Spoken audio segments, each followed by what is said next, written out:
10 Habits of Happy Couples, according to a relationship expert, because a good time isn't going to have itself.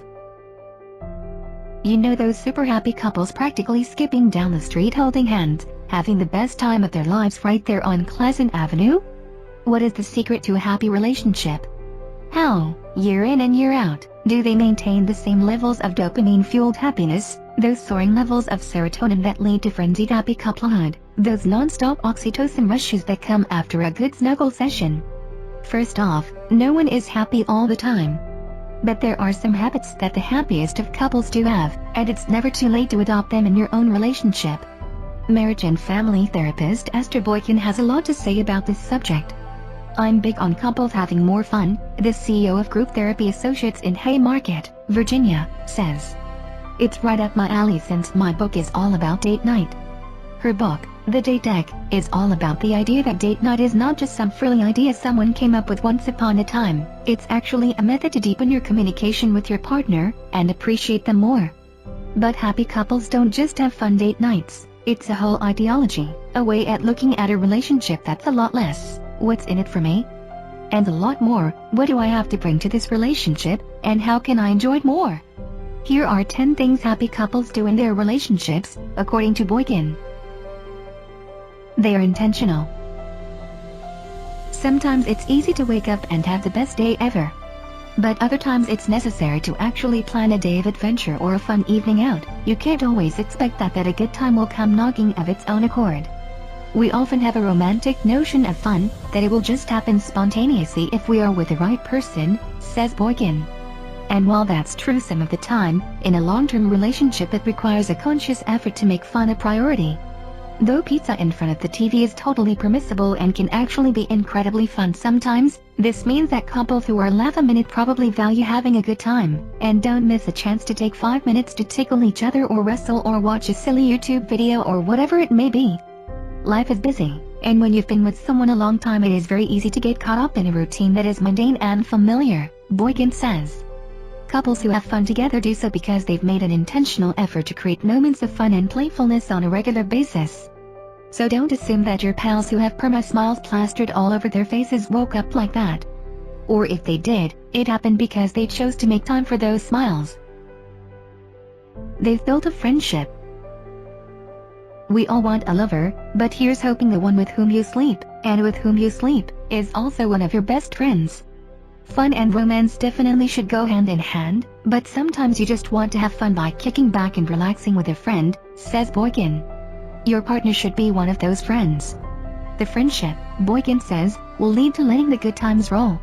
If you have not cultivated a friendship beyond the romantic and sexual connection you share, fun can be challenging sometimes, she says. What happens when there's a dip in your sex life or someone is lacking in the romance department? Friendship is the foundation for long-lasting fun together. If you're hanging with your friend all the time, there's a better chance you'll feel comfortable to relax and have a good time. Plus, a partner who is also your pal will up the ante in the bedroom, she says. Friendship is also the secret to keeping the sex and romance going strong. What's more fun than hooking up with one of your besties? They appreciate each other's quirks.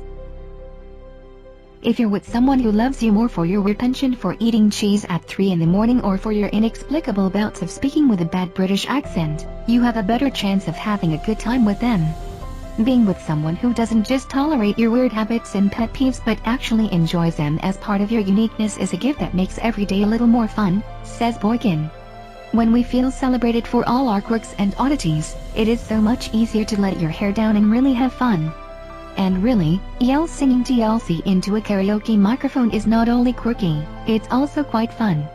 You can let go of being self-conscious and just be your fun-loving, carefree self, however silly, strange, or quirky that may be. And trust me, I can't speak for the rest of you, but speaking for myself, that self is pretty damn silly, strange and quirky. They know how to bounce back from a fight. Here's the bad news, no matter how much fun you have together, you are bound to also have conflict and disagreements, says Boykin. The good news is that you can deal with these spats with grace.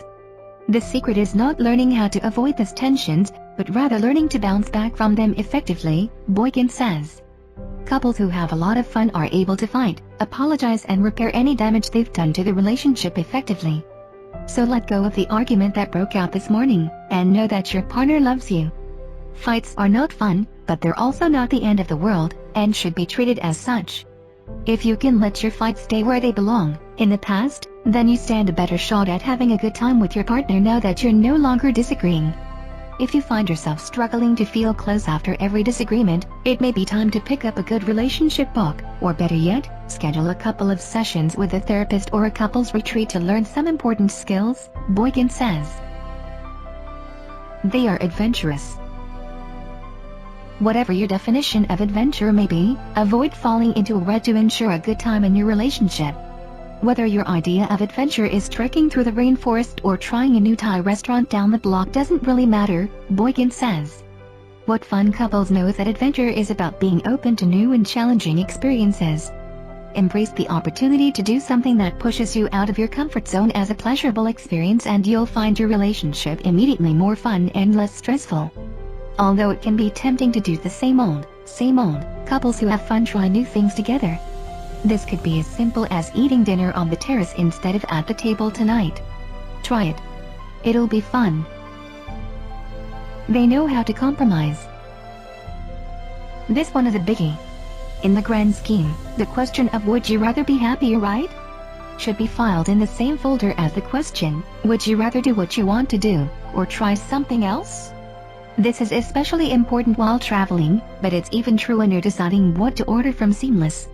What's fun for me isn't always going to be fun for you, but smart couples know how to find the joy in watching each other have fun, says Boykin.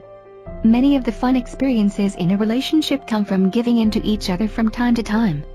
Similar to the need for adventure, it's crucial to be open to the things your partner finds fun and enjoyable, even if you aren't that interested. So tour the castle, skinny dip in the lake, go to the Japanese restaurant when you're craving a burger. Couples who say yes to each other's yens are more likely to wind up having fun in the process. These couples know that the most fun happens when they are together making each other happy, Boykin says. They make play as important as work. You have to pay the bills and walk the dog, but you also have to make time daily to be silly and playful together, says Boykin. Making time for play can be as simple as paying the bills while blasting some JME, or walking the dog hand in hand with your partner and talking about your day, or telling silly stories. Adulthood is busy and demanding. Work, school, kids, family, housework, there's a lot of work to be done, Boykin says. It's very easy to relegate fun to a few hours on the weekend after all your work and chores and obligations are taken care of. Don't do that, Boykin says. Couples who have the most fun have made time for play as high a priority as changing the oil in the car or finishing up the project at the office, she says. They make a commitment to choose fun and playfulness with each other over work at least some of the time. Next time you have the chance to make a few extra bucks over the weekend instead of spending time with your partner, see what it feels like to decline the work in favor of play. As Harold Kushner said, no one ever said on their deathbed, "I wish I'd spent more time at the office." They have fun with other people too. Even if you're having the funnest of all funs with your fun AF partner, you probably need to give it a rest from time to time. As great as it is to be in a fun couple, it's not fair or realistic to expect that all your fun will happen with the one you love, Boykin says. We are multifaceted beings, and that means we need to have multiple outlets for fun. This can look a lot of different ways, and you don't necessarily need to ditch your partner to incorporate some other people's energy from time to time. But it is important that you don't rely on them for being your only source of entertainment. Couples who have a lot of fun together also know how to have fun with family and friends, Boykin says. They go on double dates, host family dinners, and plan girls' night, guys' night out with their friends. Even if you go to a boring party, if you're with your love and having fun together, you can always talk about how bad it was on the way home. Having fun in a group, whether it's 10 of you or 3 of you, meets our need to be social and keeps things fresh in our relationship, says Boykin. And keeping things fresh is a surefire way to have fun. They lower their expectations of fun. Paging the Kim Kardashians in the house, if fun only means fabulous concerts, delicious wine tastings or dinners at the hottest restaurants, you are going to end up exhausted and eventually disappointed, Boykin says. Fun couples have much lower expectations of what it means to have fun. This includes but is not limited to just enjoying your partner for who she or he is, without expecting the lavish bells and whistles that some romantic comedies would have us believe relationships are all about. Laughing over a movie, playing a board game at home, lying in bed reading your favorite book or magazine, or just going for a walk can all be really fun, says Boykin. Too often, couples raise the stakes when it comes to having fun as a couple. They expect it to look a certain way or include only specific activities, and when these don't happen, not only don't you have fun, you find yourself feeling very disappointed and even resentful, says Boykin. It's never healthy to expect fun with your partner to look only one particular way, or make a mental list of specific activities that quality as fun. Instead, Boykin suggests, lower the bar. Remember when eating a pizza and doing nothing on Saturday afternoon was fun? Go back to that and you'll discover what fun-loving couples already know. Sometimes the most fun thing is to just be together. Look forward to those moments you spend with your partner, even if they happen every day. They're affectionate. Can't leave this one out. For a good time, call 1-800-YOUR-BOO. Some of the most fun things to do as a couple are making out, holding hands, and having sex, says Boykin. Don't forget that physical intimacy is meant to be fun too. Super fun. And if that's not the case, don't just push that little issue under the carpet. If the affection isn't fun, it's time to have a serious conversation, and maybe call in some professional help, Boykin says. An exceptionally fun afternoon could be spent entirely in bed, and fun couples know all about this. Couples who have fun together know how to keep the playful and light-hearted aspects of intimacy at the forefront, Boykin says. They reach out for each other without constant expectations or pressure for each touch or moment of affection to mean more. They know that just experiencing the closeness between them can lead to all kinds of other fun.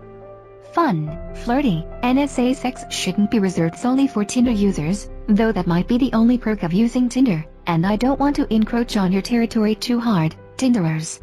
Sexting is a good way to get a little fun in the mix. The bottom line? Never take your partner for granted. The couples having the most fun out there know this is all a gift, and we have more fun when we take time to appreciate the things we love about each other.